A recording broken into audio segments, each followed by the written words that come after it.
Avec beaucoup de plaisir, je salue tous les enfants de Dieu et toutes les églises du Dieu vivant ici sur terre. Malgré autant de divergences, autant de persécutions que tient certains des amalgames et des tendances des Africains concernant les persécutions contre les églises, même aussi à cause de la colonisation. Vous voyez. Donc, l'homme blanc à l'époque avait mélangé et fait des liaisons. Même comme à un certain moment donné, ça fut aussi toujours la volonté de Dieu en quelque sorte. Vous voyez, il y a certains des amalgames qui prétendent être les archéologues, qui prétendent dire qu'ils ont eu à mener des recherches, comme celui qu'on appelle Chocolaté des filles et tout, sa bande liée.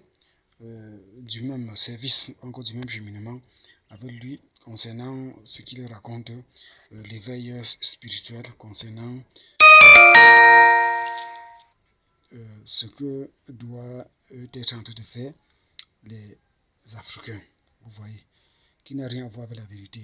Tantôt il parle concernant les clichés ou encore les manuscrits, autant de manuscrits qu'il raconte, même depuis l'époque de l'Égypte ou même avant, qui dit qu'ils ont trouvé dans certains coins du monde entier, même en combinaison de ce que certains des Blancs racontent aussi, qui n'a rien à voir avec le manuscrit même de la vérité, comme la Bible est claire dessus, les évangiles, des prophètes, ou encore ce que les prophètes avaient comme inspiration, ou comme prophétie, ou comme prédication de l'époque, qui fut gravé sur la peau des bêtes et ainsi de suite. Tout ce qu'ils racontent concernant les recherches qu'ils ont eu à trouver concernant ce genre de manuscrits n'a rien à voir avec les véritables manuscrits. Vous voyez, tout simplement parce qu'il faut que l'ennemi les utilise dans ce sens pour attaquer la foi des enfants de Dieu. Comme je les ai toujours exhortés, encouragés, de ne pas perdre foi, de ne pas perdre l'espoir et de tenir et de s'avancer. Quoi qu'à un moment donné, même l'homosexualité est même survenue jusqu'à sortir même dans l'église. Pour certains qui auront peu de foi, peu de compréhension, peu d'équilibre, auront à avoir la foi complètement fragilisée ou encore complètement froide ou même tiède dans ce sens, vous voyez. Donc je les ai toujours encouragés de tenir ferme et de continuer. Donc eux ils racontent concernant des manuscrits.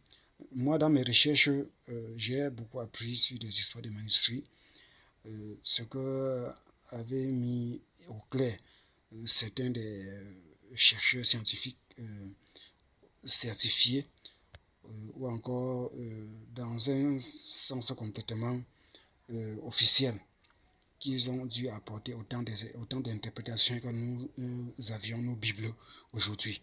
Vous voyez.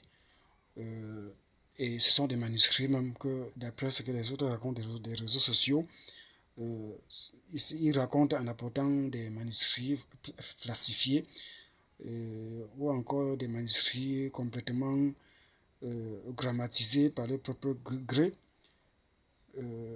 tout après les manuscrits même d'origine. Vous voyez. D'autres avaient retrouvé de cette forme de manuscrits qui avait eu des, on peut appeler ça en quelque sorte la teigne, ou encore c'était des moisissures, ou quelque chose comme ça, qui avait eu comme une déchirure, ou comme les charassons ou quelque chose de la sorte peut bouffer un papier presque à 2%. Ouais, vous voyez un peu, qui a compliqué certaines tâches aux archéologues, aux chercheurs scientifiques d'apporter les explications sur la Bible à 100%, vous voyez. Mais cela ne cause presque aucun problème. Parce que le fait que nous ayons la Bible à l'entier, ça nous aide à comprendre beaucoup de choses. S'il y a certains des traits ou des points ou quelque chose, ça ne peut pas être au point où on ne parvient pas à la connaissance de la vérité ou ainsi de suite, vous voyez. Bon. Donc, c'est pour attirer l'attention parce que l'ennemi même, lui-même, ou encore le diable lui-même, n'est pas le problème. il y a plus ennemi que lui. Plus ennemi que lui, c'est quoi? C'est la distraction. C'est de ne pas repérer l'ennemi à temps. Dès que vous le repérez à temps, il est foutu. Il est désarmé. Vous voyez. C'est comme ça que j'enseigne un peu partout et j'attire l'attention des gens de savoir comment utiliser la sagesse de Dieu, ou encore l'intelligence qu'accorde le Seigneur sur cette voie de la foi en Jésus-Christ pour la vie éternelle, ou encore de continuer à travers les vents et marées de la chair jusqu'au dents, donc jusqu'à dans la vie éternelle. Jésus-Christ lui-même a prouvé à l'ennemi que l'homosexualité au sein des églises dont des frères et sœurs ont eu à solliciter et ont défié les pasteurs des églises de la France, et ainsi de suite, protestants de la France. Christ a prouvé que cela ne cause aucun problème. Il a géré et pour exprimer en quelque sorte comment ces enfants doivent s'avancer en dépit de tout et jusqu'à dans la vie éternelle. Rien ne doit nous arrêter.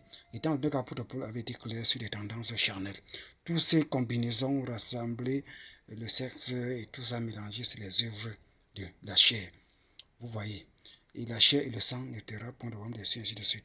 Donc, quand vous pratiquez l'homosexualité ou que vous ne la pratiquiez pas, la chair et le sang n'héritera point de royaume des cieux, ainsi de suite. Donc, le titre de ce sermon intitulé L'ennemi n'est pas un problème. Vous voyez, cela m'impressionne beaucoup de parler comme ça. L'ennemi n'est pas un problème, mais il y a plus que l'ennemi. Le problème, c'est de ne pas repérer l'ennemi à temps. Dès que vous repérez l'ennemi à temps, le combat est déjà gagné pour vous d'avance. Vous voyez. Et ça ne rejoint que la Bible, parce que Christ avait dit soyez prudents comme les serpents sont prudents. Donc le serpent qui typifie le diable ou qui en fait un modèle est un animal, ou encore est un animal mystifié, complètement rusé ou attentif, ou encore prudent. Vous voyez. Et c'est la même chose que le Christ a dû enseigner à ses enfants. Donc soyez prudents comme des serpents, afin de pouvoir repérer l'ennemi venir. Dès que vous le repérez, il ne peut plus. Il va seulement soit faire demi-tour, ou vous allez le vaincre, ou encore vous le vaincrez facilement. Donc, je suis vraiment à la fin, et merci, et bonne soirée.